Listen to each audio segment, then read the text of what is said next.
दूसरे यूनिवर्स में क्या हुआ कि मैं लंदन जाता हूँ, तो वहाँ पे मेरी एक फ्रेंड थी जो उसकी शादी हो चुकी होती है। मैं जाता हूँ वहाँ पे, घूमता हूँ फिरता हूँ, लेकिन मेरे को क्या पता चलता है वो मिलती है, वो मरने वाली होती है। कैंसर होता है, वो कभी ना कभी मरने वाली, और उसकी एक बेटी होती है। उसका हस्बैंड तो कहीं एक्सीडेंट में मारा गया होता है, तो उसकी बेटी होती है जो आई थिंक 1 साल की होती है। और वो मेरे को बोलती है कि लो तुम इसको लेके इंडिया जाओ और मेरे मम्मी पापा को दे दो। क्योंकि लफड़ा क्या होता है कि उसके मम्मी उसने भाग के शादी की होती है, और यहाँ लंदन में कहते हैं उनके मम्मी पापा की मर्जी नहीं थी, इसलिए उसके मम्मी पापा बुलाते ही नहीं है। लेकिन क्या उसको पता चल गया कि उसको कैंसर है, मरने वाली है, तो बेटी को कैसे करूँ, वो मेरे को दे देती है।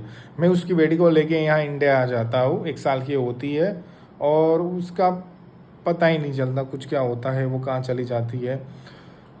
और यहाँ आता हूँ तो मेरे को पता चलता है कि भाई उसके मम्मी पापा तो है ही नहीं, वो भी मर चुकी है। तो अब मैं इस बेटी का करूँ क्या, 1 साल की है, क्या करूँ।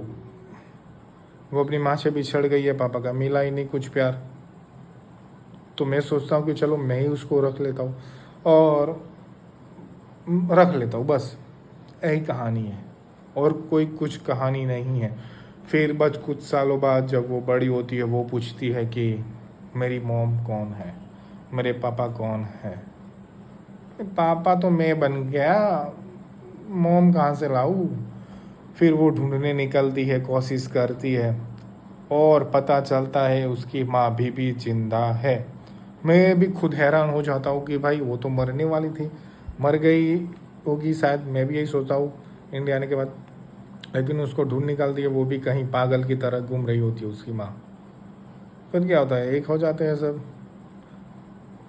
बस यही कहानी है दूसरे यूनिवर्स की।